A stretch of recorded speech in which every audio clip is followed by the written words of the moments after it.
Try చేస్తున్నాను ఏదో కొత్త కొత్త షార్ట్స్, బట్ మీ సైడ్ నుంచి ప్రాబ్లం ఏంటంటే ఇన్నఫ్ ఎంకరేజ్మెంట్ దొరుకుతాయి నాకు. ఇన్నఫ్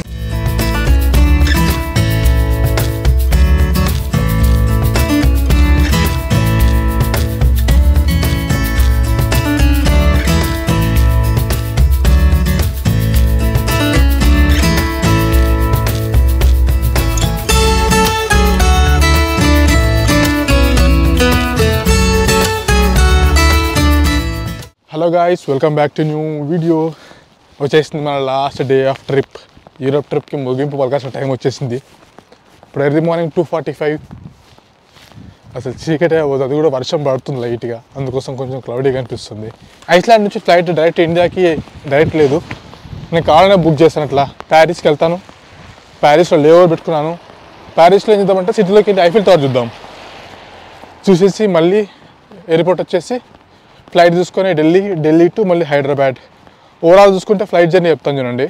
ఐస్లాండ్ నుంచి ప్యారిస్కి 3.5 hours, అండ్ ప్యారిస్ నుంచి ఢిల్లీకి 8 hours, మళ్ళీ ఢిల్లీ నుంచి అదే హైదరాబాద్కి 2 నుంచి 2.5 hours. లాంగ్ జర్నీ అని చెప్పాలి. And at the end of the video ఈ ట్రిప్కి ఓవరాల్గా ఎంత బడ్జెట్ అయిందో కూడా చెప్తాను నేను. ఐస్లాండ్ వచ్చేటప్పుడు వర్షం తోలకని చెప్తుంది, పోయేటప్పుడు వర్షం తోలక. ఈ బస్సు ముందుగానే బుక్ చేసుకున్నాను ఆన్లైన్లో. అరౌండ్ 3:45 ఏమో ఉందో బస్సు అది. ఇంకా అక్కడ నుంచి ఎయిర్పోర్ట్కి, ఎందుకంటే ఎయిర్పోర్ట్ సిటీకి చాలా బయట ఉంది, 1 hour పడుతుంది జర్నీ మళ్ళీ వెళ్ళడానికి. సో ఓవరాల్గా ఈ ట్రిప్కి బడ్జెట్ ఎంత అయిందని మాత్రం వీడియో లైక్ చేస్తాను చూడండి. పదానికి వెళ్దాం. పొద్దున్న 3 అవుతుంది, 3 కాలేదు ఇంకా 2:45 నుంచి 2:50 మధ్యలో అవుతుంది. ఈసారి బస్ స్టాప్ మారింది అది. అప్పుడు BSI టెర్మినల్ నుండి వచ్చేటప్పుడు ఇది గ్రే లైన్ అంట బస్సు ఉన్నది.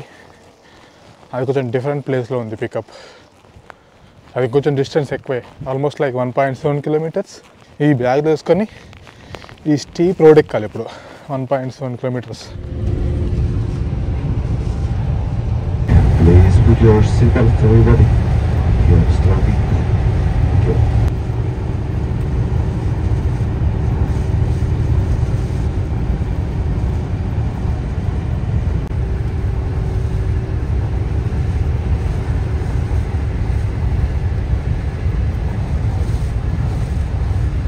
వచ్చేసాం ఎయిర్పోర్ట్కి. వామ్మో, అసలు ఏం గాలి తెలుసా వస్తుంటే బస్సులో.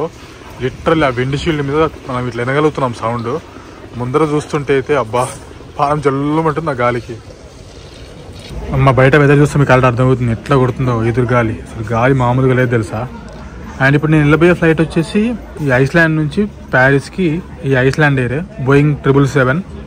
అండ్ అక్కడ నుంచి 7 hours లేఓవర్, అట్లా సిటీలోకి వెళ్ళి చూద్దాం అంతా కూడా. అండ్ నైట్ వచ్చేసి నాకు ప్యారిస్ నుంచి ఢిల్లీ వరకు, అండ్ ఢిల్లీ నుంచి హైదరాబాద్కి ఎయిర్ ఇండియా. ఇది మొత్తం కలిపి నేను మల్టీ సిటీలో బుక్ చేశాను, ఎందుకంటే ప్యారిస్ నుంచి ఎగ్జిట్ అవ్వాలని పెట్టాను చెప్పాను కదా. ఇదంతా వచ్చేసి నాకు అరౌండ్ 47,000 rupees పడింది. ఎక్స్పెన్సివ్ అని చెప్పాలి, ఎప్పటిదాకా ఇస్తున్న దాంట్లో ఖచ్చితంగా ఎక్స్పెన్సివ్ ఇది. పనికి వెళ్దాం.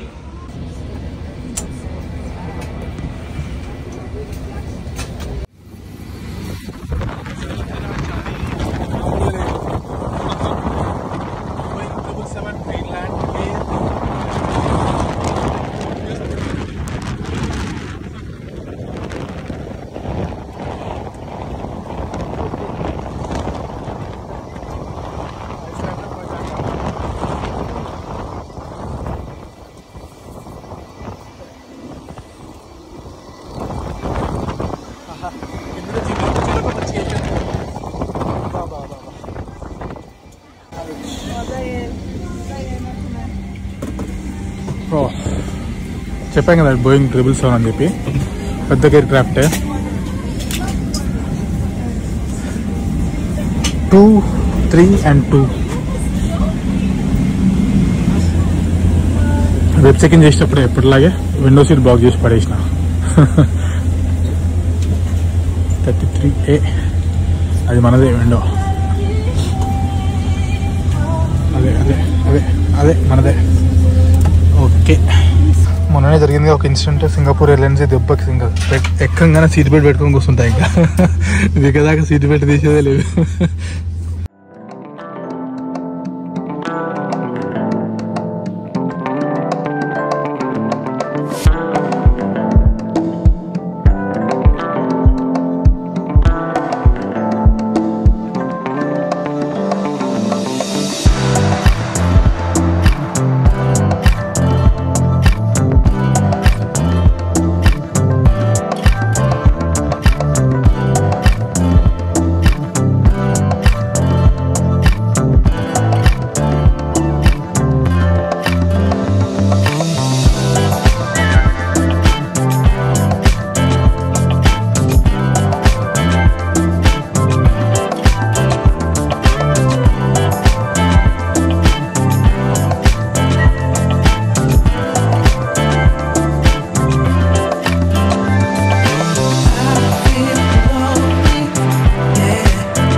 చలో, ఇది నా సెకండ్ టైం ప్యారిస్కి రావడం. మళ్ళీ టైం మారింది మనకి. ఇండియన్ టైంతో కంపేర్ చేసుకుంటే ఐస్లాండ్ 5.5 hours వెనకాల ఉండదు కదా. ఇది వచ్చేసి 3.5 గంటలు. పదండి ఇంకా అట్లా చికెన్ బ్యాగేజ్ ఉంది కదా, దాన్ని ఇక్కడ నా లగేజ్ రూమ్లో పెట్టేసి క్లాక్ రూమ్లో అట్లా సిటీలోకి వెళ్దాం. ఇంకా ప్యారిస్లో చూసేసి అక్కడ కూడా మీకు బడ్జెట్ ఎక్స్ప్లెయిన్ చేస్తాను. ఇక్కడ ఎక్కువ వెయిట్ చేయించాను. కొద్దిసేపు అక్కడ కూర్చొని రఫ్ లెక్కలేసేసి టాలీ చేసేద్దాం దాని సంగతి ఏంటో.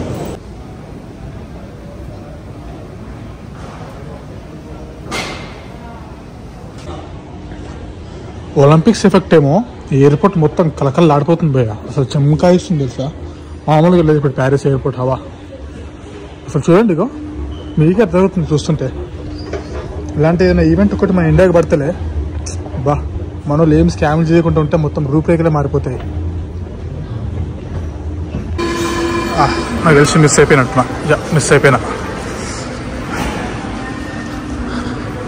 టర్మినల్ 3కి వెళ్ళేసి సిటీకి వెళ్ళాల్సిన మెట్రో తీసుకోవాలి.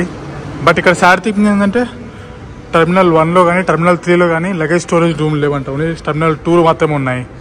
సో ఇంకా టైం వేస్ట్ చేయాల్సుకోలేదు, బ్యాగ్ వేసుకొని వెళ్ళిపోతా. ఇదిగోండి టర్మినల్ 1, టర్మినల్ 3, టర్మినల్ 2. మనం బ్యాగేజ్ పెట్టాలంటే అమ్మూలకు పోవాలి. అదేదో ఇక్కడ ట్రైన్ చూసుకుని డైరెక్ట్ సిటీ దగ్గరికి వెళ్ళిపోయి అయిపోద్ది. 22 euro పెట్టి కార్డు తీసేసుకున్నా. సింగిల్ రైడ్కి 11 euro అంట. రానుపోను 22 euro అవుతుంది. అదే 22 euro పెట్టి సింగిల్ పాస్ తీసుకుంటే నాకు లోకల్గా ఏమైనా అవసరం ఉన్నవాడు మళ్ళీ పనికి వస్తుంది కదా ఈ 4-5 hours. పని అట్లా సిటీలోకి వెళ్దాం. అన్నీ జస్ట్ సెకండ్స్లో మిస్ అయిపోతున్నా. మళ్ళీ నెక్స్ట్ టైం కోసం వెయిట్ చేయాలి. హియర్ వి గో, వచ్చేసాం. City of love, Paris. Second time, ఎగ్జాక్ట్గా 3 years బ్యాక్ 2021 అక్టోబర్ టైంలో వచ్చాను. మళ్ళీ ఇప్పుడు వావ్, నేనైతే పైకి అయితే వెళ్ళట్లేదు, బట్ చుట్టుపక్కల అట్లా తిరుగుతూ ఉన్నాం. కొంచెం పైకి వెళ్ళిన వీడియో, నైట్ టైంలో తీసిన వీడియో అంతా కూడా లాస్ట్ టైం చేసింది ఉంది. డిస్క్రిప్షన్లో లింక్ ఇస్తాను, తర్వాత చూద్దురులేండి. ఫస్ట్ ఈ వ్యూ ఎంజాయ్ చేయండి చాలు. ఆడికి వెళ్ళిన తర్వాత కొంచెం టైం లాస్ పెడతాను, చూద్దరు కానీ ఎట్లా వస్తుందో. అండ్ ఒలింపిక్స్ జరుగుతుంది కదా, కొంచెం హడావిడి ఉంది ప్యారిస్ అంతా కూడా. ఇది చూడండి, మాల్టా నుంచి వచ్చారంట. నేను మొన్నే మాల్టా నుంచి వచ్చాను, వీళ్ళంతా మాల్టా నుంచి ప్యారిస్ చూడడానికి వచ్చారు. బ్రో పేరు Satish. Sriman bro, Sriman. Manikanta bro. Jitendra bro. Sainath. Sunil Bhimavaram. Super. చూడండి అంతకు మాల్టా నుంచి వచ్చేసి హాయిగా వీళ్ళు కొంచెం అట్లా గ్యాప్ దొరకగానే యూరోప్ని ఎక్స్ప్లోర్ చేస్తున్నారు. Okay super, all the best guys.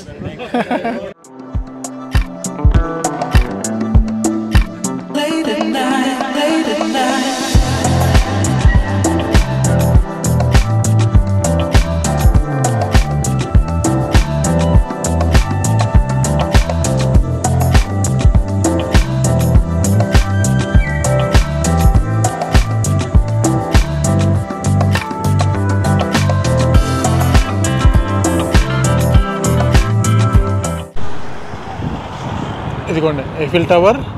And ముందు చూడండి, చెప్పాం కదా ఒలింపిక్స్ నడుస్తున్నాయని చెప్పి. ఇట్లా మొత్తం స్టాండ్ సెట్ చేసేసి ఒక్కొక్క రోజు ఒక్కొక్క స్పోర్ట్ ఒక్కొక్క దగ్గర నడుస్తుందంట. అండ్ మీకు ఈ ఈఫిల్ టవర్కి బ్యాక్ సైడ్ కూడా గమనించండి ఒకసారి, కనిపిస్తున్నాయి అక్కడ కూడా స్టాండ్స్ అన్నీ. అక్కడ కూడా తెలియదు మరి ఎక్కడ ఏ రోజు ఏ యాక్టివిటీ జరుగుతుందో, బట్ మొత్తానికైతే ప్యారిస్ అంతా కూడా ఇట్లా హ్యాపెనింగ్ లాగా మారిపోయింది మొత్తానికి. కాకపోతే ఎక్స్పెక్ట్ చేసినంత టూరిస్ట్ ఏం లేరు. నేను ఒలింపిక్స్ ఉన్నాయి, సమ్మర్, అసలు నించోవడం కూడా స్పేస్ ఉండదేమో అన్న హోప్తో వచ్చాను. బట్ చూస్తే నేను 2 years బ్యాక్ వచ్చినప్పుడు ఉన్నంత క్రౌడ్ కూడా ఇప్పుడు లేదు. చలో ఇప్పుడు ఇంకా వచ్చేసి ఈ ఎంటైర్ ట్రిప్ బడ్జెట్, అందులో ముఖ్యంగా మాట్లాడాల్సింది ఐస్లాండ్ గురించి. ఐస్లాండ్లో ఉన్న 5 days 6 days పెట్టుకుందాం, ఇంక్లూడింగ్ ఎగ్జిడియన్ డేస్ నుంచి పెట్టుకుంటే. ఈ ఎంటైర్ ట్రిప్లో నాకు అయిన బడ్జెట్లో ఇంచుమించు 80,000 నుంచి 1 lakh ఐస్లాండే తినేసింది. Too expensive. అకామిడేషన్ చీపే, బట్ యాక్టివిటీస్ కానీ ఫుడ్ కానీ కొంచెం ఎక్స్పెన్సివ్ అక్కడ. సో దానికి ఒక 80,000 rupees పెట్టేసుకోండి ఈ ట్రిప్లో. ఓవరాల్గా అయినా బడ్జెట్ ఎంత అంటే 40 daysకి around 14 countries, accommodations, flights, buses, trains, food, activities అన్నీ కలుపుకొని అరౌండ్ 5 lakhs పెట్టుకోండి రఫ్ ఎస్టిమేషన్. ఎగ్జాక్ట్గా ఎంత అనేది మీకు అలాగే స్క్రీన్ పైన కనిపిస్తూ ఉంటుంది. సో అది బడ్జెట్. అండ్ ఈరోజు నా లాస్ట్ డే. లాస్ట్ డే అంటే ఈరోజు యూరోప్లోని సెంజన్ జోన్లోకి నాకు ఇచ్చిన 30 డేసే కదా, అందుకోసం కొంచెం షెడ్యూల్ పరిగెడుతుంది. నేను ఒక రోజు ఉన్నామన్నా కూడా టైం లేదు నాకు, ఎందుకంటే టైంలో మనం ఎగ్జిట్ అయిపోతేనే నెక్స్ట్ టైంకి వీసా ఈజీ అవుతుంది కాబట్టి. సో 30 డేస్ కరెక్ట్గా, గ్రీస్లో 5 డేస్ అండ్ మనం హంగేరీలో ఎంటర్ అయిన దగ్గర నుంచి ఇప్పటికీ 25 డేస్ అవుతుంది, 30 డేస్. సో ఈరోజు సాయంత్రానికి నేను ఎగ్జిట్ అయిపోతే ఇంకా ఏ ప్రాబ్లం ఉండదు. దానికి వెళ్దాం. ఎయిర్పోర్ట్కి వెళ్ళిన తర్వాత డీటెయిల్స్ మాట్లాడదాం మళ్ళీ 1 by 1.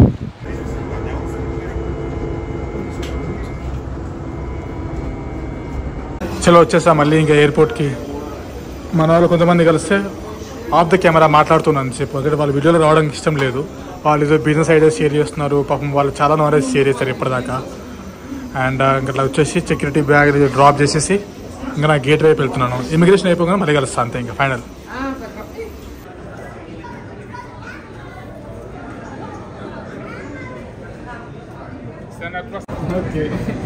అది కూడా ఇక్కడ వెయిట్ చేస్తుంటే వచ్చింది చూడండి, ద బీస్ట్ ఎయిర్బస్ A380-800. కింద డెక్కు పైన డెక్కు ఉంటుంది. అసలు అది చూస్తుంటేనే నా కళ్ళు రెండు జాలట్లేదు, అంత పెద్దగా ఉంది అది. మీకు వీడియో ఎట్లా కనిపిస్తుందో నాకు తెలియదు కానీ వావ్.